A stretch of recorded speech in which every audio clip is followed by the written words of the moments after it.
السلام علیکم۔ ہم آج اردو کی کتاب کا ایک بڑا امپورٹنٹ لیسن دیکھنے جا رہے ہیں، جس کا نام ہے ام المؤمنین حضرت خدیجۃ الکبریٰ رضی اللہ عنہا۔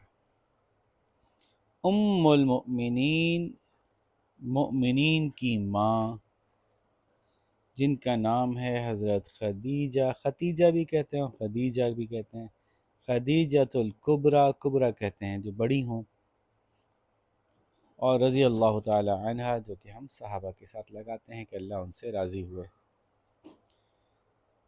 تو لیسن شروع کرتے ہیں۔ حضرت خدیجہ جو ہمارے پیارے نبی صلی اللہ علیہ وسلم کی زوجہ تھی، ان کے بارے میں کچھ بات ہے۔ خدا کی قسم، اللہ تعالیٰ آپ کو کبھی رسوا نہ کرے گا، یعنی دوسروں کے سامنے آپ کی عزت کبھی کم نہ ہوگی۔ دوسروں کے سامنے عزت کا کم ہونا، رسوا ہونا۔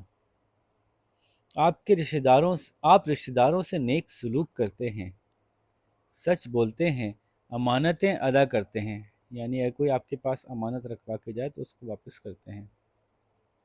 بے سہارا لوگوں کے کام آتے ہیں، مہمان نوازی کرتے ہیں اور نیک کاموں میں مدد کرتے ہیں۔ آپ کے اخلاق کریمانہ ہیں، کریمانہ یعنی دوسروں پہ مہربانی کرتے ہیں۔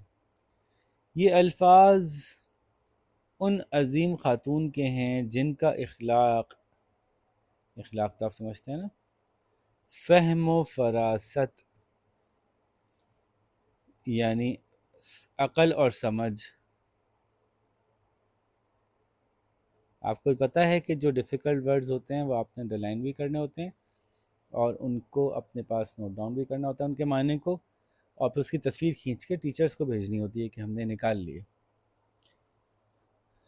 تدبر و حکمت، یہ بھی عقل اور سمجھ سے ہی متعلق ہے، لیکن تدبر تدبیر سے نکلا ہے کہ پھر آپ اس کا استعمال کیسے کر رہے ہیں۔ عقل اور سمجھ تو آپ کے اندر ہے، اب آپ اس کی تدبیر اور اس کی حکمت کیا کر رہے ہیں، یعنی آپ کے ایکشن سے وہ کیسے ریفلیکٹ ہو رہی ہے کہ آپ کتنے عقل مند اور سمجھدار ہیں۔ تو تدبیر اور حکمت جو ہے وہ ایسے کام ہوتے ہیں جو کہ سمجھ کے کام ہوں، بہت سمجھداری سے منصوبہ بندی کی جائے، بہت سمجھداری سے آگے کے کام کیے جائیں۔ تو کاموں کو سمجھداری سے کرنے کا ڈھنگ،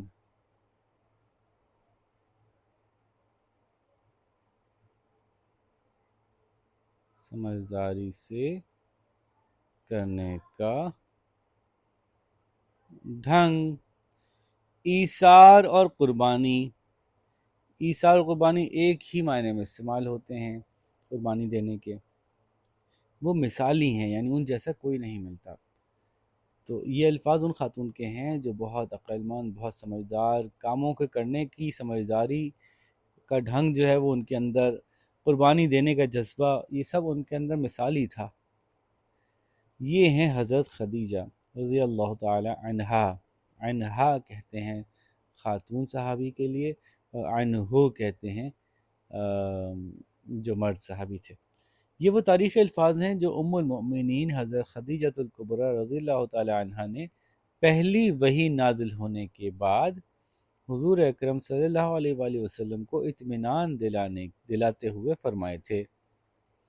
جب پہلی وحی نازل ہوئی تھی تو آپ کو یاد ہے نا کہ وہ حضرت محمد صلی اللہ علیہ وآلہ وسلم غار حرا میں تھے اور حضرت جبریل تشریف لائے تھے، تو اس کے بعد آپ صلی اللہ علیہ وآلہ وسلم غار حرا سے اپنی بیگم کے پاس آئے، ان سے ڈسکس کیا کہ بھئی یہ ہوا، تو کچھ ان کی بیگم نے بات سن کے یہ جواب دیا تھا کہ آپ، مجھے تو بڑا یقین ہے کہ آپ ہی اللہ کے نبیوں میں آپ کی باتوں پہ یقین کرتی ہوں، اور انشاءاللہ اللہ تعالیٰ آپ کی مدد کرے گا اور پوری دنیا میں اسلام چھائے گا۔ اس طرح کا ان کو بڑھاوا دیا، ان کی ہمت بندھائی۔ ان کی بہت بڑی ڈیوٹی تھی نا جو مل گئی تھی، تو وہ ڈیوٹی کا سوچ سوچ کے بھی پریشانی ہو رہی ہوگی کہ یہ ہوگا کیسے۔ حضرت خدیجہ رضی اللہ تعالی عنہ قبیلہ قریش کی ایک معزز شاخ، معزز عزت والی۔ قبیلے کی شاخیں ہوتی ہیں نا، ایک بیٹے سے یہ بچے ہوئے، دوسرے بیٹے سے یہ بچے ہوئے، تیسرے بیٹے سے یہ بچے ہوئے، پھر ان بچوں کے یہ بچے ہوئے۔ تو اس طرح سے قبیلے کی جو نسل در نسل اگر آپ ٹریک کریں تو اس کو قبیلے کی شاخ کہتے ہیں۔ معزز یعنی عزت والے قبیلے کا کی ایک شاخ قریش کے ایک ایسے قبیلہ کی ایک ایسی شاخ جو کہ بہت معزز تھی، جن کا نام تھا بنو اسد، ان سے تعلق رکھتی تھی۔ یہ خاندان اپنی شرافت، اپنی سچائی اور کاروباری معاملات کی وجہ سے عزت اور شہرت کے بلند مقام پر فائز تھا۔ آپ رضی اللہ تعالی عنہ کی والدہ کا نام فاطمہ بنت زائدہ تھا۔ اہل مکہ کا حضرت اسماعیل علیہ السلام کے زمانے سے ہی ذریعہ معاش تجارت تھا۔ ذریعہ معاش یعنی پیسے کمانے کا ذریعہ، تجارت تھا، یعنی خرید و فروخت کرتے تھے۔ قریش کے تجارتی تعلقات اندرون عرب اور بیرون ملک بہت اچھے تھے۔ قریش جو قبیلہ تھا، عربوں کے بہت سارے قبیلوں میں سے قریش کا جو قبیلہ تھا، ان کے جو تعلقات تھے وہ عرب کے باقی لوگوں سے بھی اور باہر کے ملکوں سے بھی بہت اچھے تھے۔ بیرون ملک یعنی ملک کے دوسرے ملکوں سے، اور اندرون عرب یعنی اندر عرب کے اندرونی قبیلوں میں، اندر کے قبیلوں سے۔ سیدہ خدیجہ رضی اللہ تعالی عنہ کے والد خویلد قریش کے مشہور تاجر تھے۔ سیدہ خدیجہ کے والد خویلد قریش کے مشہور تاجر تھے۔ خویلد، حضرت خدیجہ رضی اللہ تعالی عنہ نے جس ماحول میں آنکھ کھولی، وہاں شرافت، دیانت، امانت اور احساس ذمہ داری کی اخلاقی خوبیاں بھی موجود تھیں ان کے گھرانے میں، کیونکہ عرب کے بہت سے گھرانے تو بہت فضول بھی تھے نا، بہت ہی وہ ان کے ہاں ہر طرح کی برائی پائی جاتی تھی۔ ان کا گھرانہ جو تھا وہاں شرافت، دیانت، سچائی، امانت، احساس ذمہ داری، یہ ساری چیزیں جو کہ اخلاقی خوبیاں ہیں، انسان کے اخلاق کی خوبیاں مانی جاتی ہیں، یہ ان کے آس پاس سب لوگوں میں موجود تھیں جس خاندان میں وہ پیدا ہوئی تھیں۔ حضرت خدیجہ رضی اللہ تعالی عنہ بھی اپنی شرافت، شرم و حیا اور اخلاق کی وجہ سے قریش میں طاہرہ کے لقب سے مشہور ہوئی۔ طاہرہ یعنی پاک، تمام برائیوں سے، بہت ساری خرابیوں سے جو آس پاس کے لوگوں میں ہوں ان سے پاک۔ پورے قبیلے میں ان کی دانائی، ان کی سمجھداری اور اعلیٰ اخلاق کے باعث احترام کیا جاتا تھا۔ باعث یعنی کی وجہ سے۔ قریش میں سب سے زیادہ مالدار تھیں خاتون ہونے کے اعتبار سے۔ قریش کا تجارتی قافلہ جب مکہ سے روانہ ہوتا تو آدھے سے زیادہ سامان حضرت خدیجہ رضی اللہ عنہ کا ہوتا تھا۔ اسی لیے انہیں اپنے سامان کی تجارت کے لیے ہمیشہ ایک ایسے انسان کی تلاش رہتی جو ایماندار، شریف ہو اور جس پر بھروسہ کیا جا سکے۔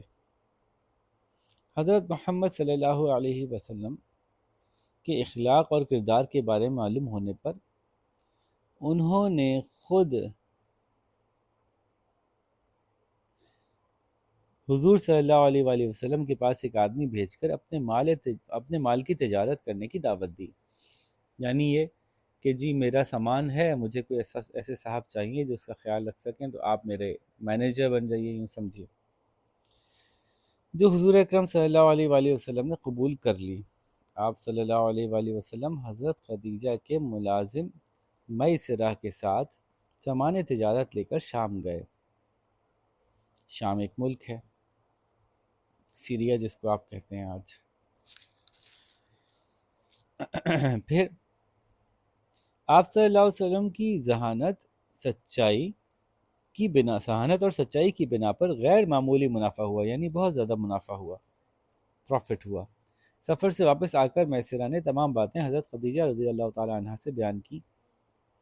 چنانچہ حضرت خدیجہ نے حضور اکرم صلی اللہ علیہ وآلہ وسلم کو مقررہ رقم سے دگنی رقم دی، یعنی ان کو جو سیٹ کیا تھا کہ آپ میرا سامان لے کے واپس آ جائیے، پھر میں اتنی اماؤنٹ پے کروں گی جو سروس چارجز ہیں، تو انہوں نے ڈبل پے کیے۔ حضرت خدیجہ رضی اللہ تعالی عنہ نے اس زمانے کے قاعدے کے مطابق نکاح کے لیے حضور اکرم صلی اللہ علیہ وسلم کو خود پیغام بھیجا۔ اس زمانے میں ایسا ہوتا تھا، ابھی بھی ایسا ہو جاتا ہے، کوئی ایسی مشکل بڑی بات تو نہیں ہے۔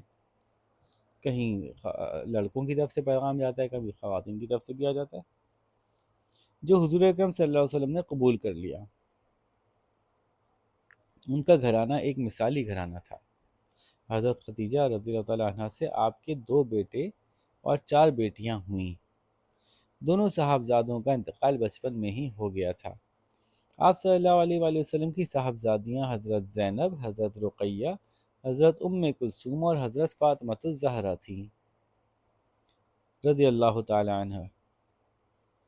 حضرت خدیجہ رضی اللہ تعالی عنہ نے ہمیشہ حضور اکرم صلی اللہ علیہ وآلہ وسلم کے آرام کا خیال رکھا۔ غار حرا میں عبادت کے لیے جاتے وقت کھانے پینے کا سامان دینے سے گھر میں ہر طرح ان کی خوشی اور سکون کا اہتمام کرنے تک ہر کام میں ان کی حضور اکرم صلی اللہ علیہ وآلہ وسلم سے محبت نمایاں تھی، صاف نظر آتی تھی۔ غار حرا میں حضور اکرم صلی اللہ علیہ وآلہ وسلم پر پہلی وحی نازل ہوئی تو وہ گھبرائے ہوئے گھر تشریف لائے اور حضرت خدیجہ رضی اللہ تعالی عنہا کو تمام واقعہ سنایا۔ آپ ان کی باتوں پر یقین کرنے والی اور ایمان لانے والی پہلی خاتون قرار پائیں۔ انہوں نے نہ صرف حضور اکرم صلی اللہ علیہ وآلہ وسلم پر یقین کیا بلکہ اپنے چچا زاد بھائی ورقہ بن نوفل کے پاس بھی لے گئیں جو عیسائی تھے اور عربی اور عبرانی کے جید عالم تھے، بڑے پکے عالم تھے، مشہور عالم تھے۔ عبرانی بھی ایک زبان ہے جو یہودی بولتے ہیں، عربی بھی زبان ہے۔ انہوں نے حضور اکرم صلی اللہ علیہ وآلہ وسلم کے نبی ہونے کا خیال ظاہر کیا اور آنے والے کچھ واقعات کی پیش گوئی بھی کی۔ پیش گوئی یعنی پہلے سے بتایا کہ ایسا ہو جائے گا، کیونکہ انہوں نے انجیل وغیرہ میں پڑھا تھا کہ ایک نبی آئیں گے پھر ان کے ساتھ ایسا ہوگا۔ ام المؤمنین حضرت خدیجہ الکبریٰ نے ہمیشہ ایک سلیقہ شار مطلب بہت سلیقے والی اور وفادار بیوی ہونے کا ثبوت دیا۔ آپ نے نہ صرف حضور اکرم صلی اللہ علیہ وآلہ وسلم کا ہر مشکل میں ساتھ دیا بلکہ انہیں اپنی طرف سے ہر طرح کی سہولت بہم پہنچائی۔ سہولت پہنچائی کو ہم یہ اس طرح سے بھی کہتے ہیں، سہولت بہم پہنچائی۔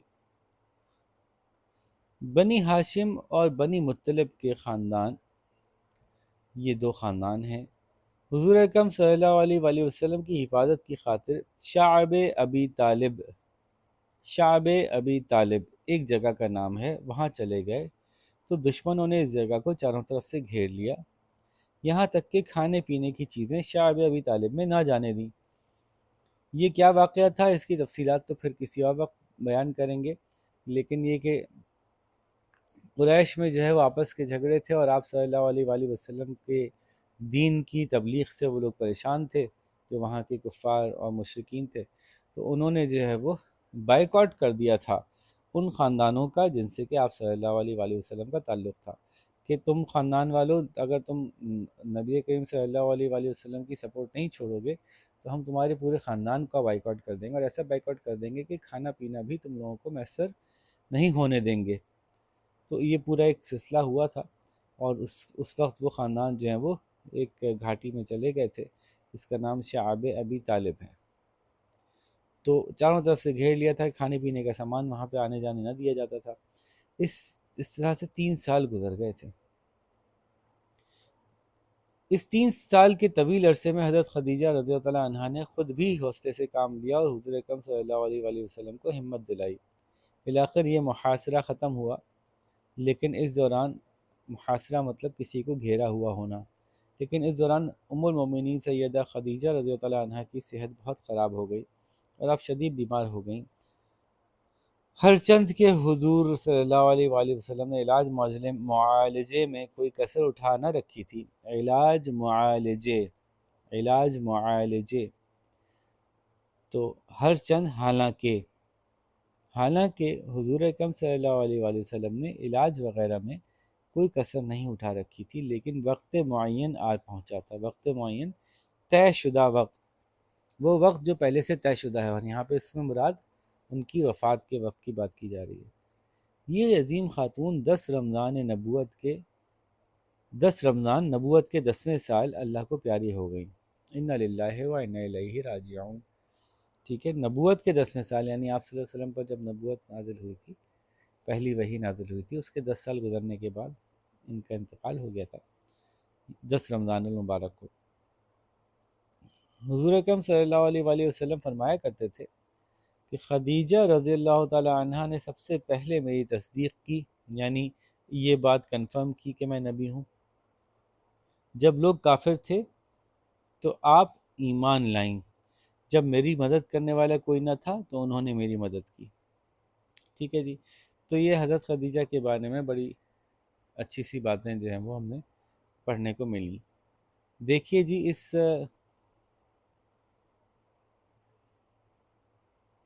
کی کچھ مشق ہے، لغت سے معنی تلاش کر کے لکھیے، اور ہم نے ویسے ہی بتا دیا آپ کو، اس کے علاوہ بھی بلکہ آپ نے لکھے ہوں گے۔ خالی جگہ پر تو آپ خود ہی کر لیں گے، اس میں تو کچھ کرنا ہی نہیں ہوتا، مطلب تو چیپٹر میں ہم نے پڑھ ہی لیا تفصیل سے۔ سوالوں کے جواب میں آپ کو ہو سکتا ہے میری مدد کی ضرورت پڑے، پڑھ کے دیکھتے ہیں۔ حضرت خدیجہ کی صفات تحریر کیجیے، کیسی تھیں وہ؟ کتنی ساری تو میں نے ایکسپلین کی ہیں آپ کو، کہ ذہین تھیں، اور وہ جو ہے وہ فراست تھی ان میں، اور یہ سب کچھ تو تھا، وہ سب یہاں آئے گا۔ حضرت خدیجہ رضی اللہ عنہ نے حضور اکرم صلی اللہ علیہ وسلم کو اپنے مال کی تجارت کرنے کی دعوت خود کیوں دی؟ اچھا، پہلے تو یہاں پہ سمجھیے گا کہ سوال کا جواب ڈائریکٹ نہیں لکھیں گے، پورا تفصیل سے لکھیں گے۔ اس مضمون میں بیان کی جانے والی، پہلا سوال، حضرت خدیجہ کی صفات تحریر کیجیے، تو جواب یوں لکھیں گے کہ اس مضمون میں بیان کی جانے والی حضرت خدیجہ کی صفات یہ ہیں، اور پھر لکھیے گا۔ اسی طرح سے حضرت خدیجہ نے حضور اکرم صلی اللہ علیہ وسلم کو اپنے مال کی تجارت کرنے کی دعوت خود کیوں دی؟ کیونکہ حضرت خدیجہ تلاش کر رہی تھی۔ حضرت خدیجہ، تو اس کا جواب بھی ایسے شروع ہوگا، حضرت خدیجہ نے حضور اکرم صلی اللہ علیہ وسلم کو اپنے مال کی تجارت کی دعوت اس لیے دی کیونکہ وہ پہلے ہی اس بات کی تلاش میں تھی کہ ان کو کوئی ایسا نیک شخص مل جائے جس پہ وہ بھروسہ کر سکیں، جو ان کا سامان لے جائے اور لے کر آ جائے۔ تو ان کو جب پتہ چلا کہ ایک بہت نیک شخص موجود ہے قریش میں، تو انہوں نے ان نیک صاحب کو یہ رسپانسبلٹی دینے کا سوچا، یہ ذمہ داری دینے کا سوچا۔ ویسے یہ بات کی جا سکتی ہے۔ انہوں نے شام کے تجارتی سفر پر حضور اکرم صلی اللہ علیہ وسلم کے ساتھ کسے بھیجا؟ تو وہ ان کے غلام تھے نا، ان کا نام بھی موجود ہے، تو پورا لکھیے گا جواب۔ لیکن حضور اکرم صلی اللہ علیہ وسلم حضرت خدیجہ کی اولاد کی تعداد اور نام بتائیے، تو اگین جواب یہاں سے شروع ہوا کہ حضور اکرم صلی اللہ علیہ وسلم اور حضرت خدیجہ رضی اللہ تعالیٰ عنہ کی اولاد کی تعداد اور نام یہ ہیں، اور پھر نیچے لکھیے گا۔ حضرت خدیجہ کی حضور سے محبت کے بارے میں مضمون سے چن کر جملے لکھیے۔ وہ جب آپ صلی اللہ علیہ وسلم سے اتنی محبت کرتی تھیں تو کیسے ثابت ہوتا ہے؟ تو جملے چن کے لکھیے کہ ان باتوں سے ثابت ہوتا ہے کہ یہ حضور اکرم صلی اللہ علیہ وسلم سے محبت کرتی تھیں،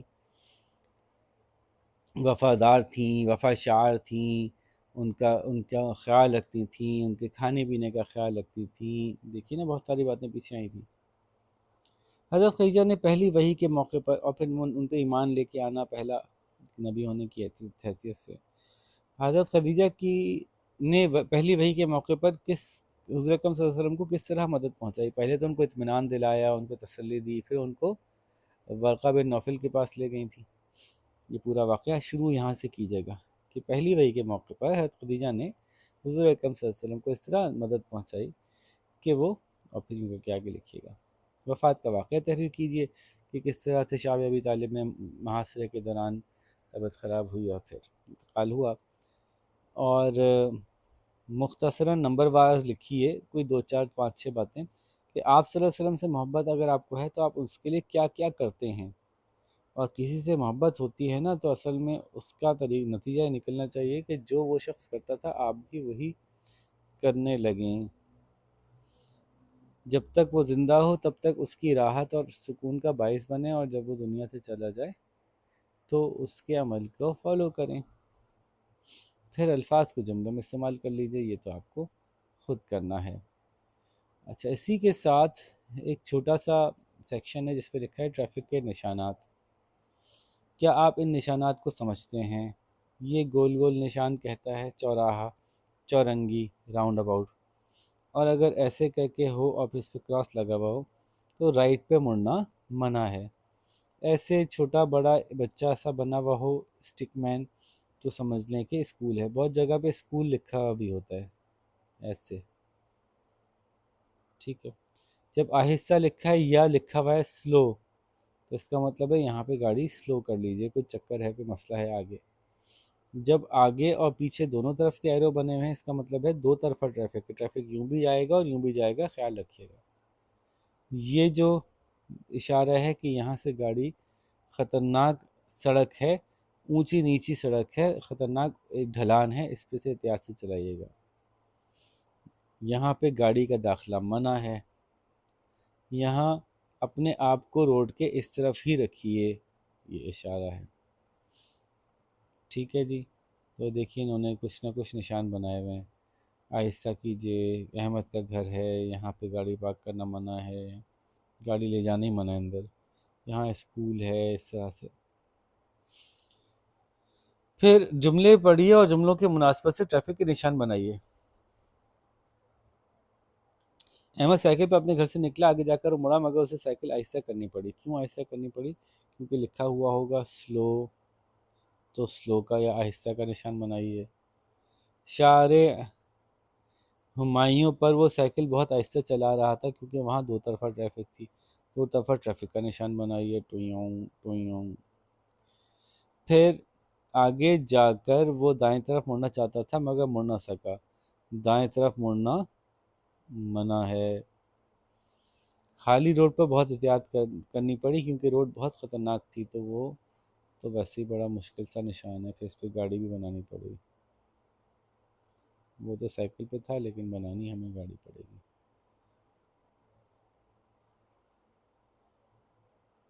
جلدی میں ایسی بنتی ہے گاڑی۔ پھر چوراہے سے تیسری آگے چوراہا تھا تو یہ راؤنڈ اباؤٹ کا سائن بنا دیں گے، موجود ہے چوراہا۔ چوراہے سے وہ تیسری سڑک پر ہو لیا، اسے بائیں طرف ہی رہا، تو کیونکہ انہوں نے اشارہ کیا ہوا تھا کہ بائیں طرف ہی رہیے۔ اکبر روڈ پر اسکول کے بچے سڑک پار کر رہے تھے، اسکول کا اشارہ کر دیجیے۔ احمد کے گھر کی سڑک پر موٹر گاڑیوں کا داخلہ منع تھا، تو موٹر گاڑی بنا کے کراس لگا دیجیے۔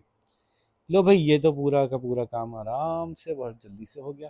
آپ بھی یہ لیسن پڑھیے، اس کی آڈیو بھیجیے، ڈیفیکلٹ ورڈز کے معنی اتاریے، ان کی تصویر کھینچیے اور ٹیچر کو بھیجیے۔ اپنا خیال رکھیے، اللہ حافظ۔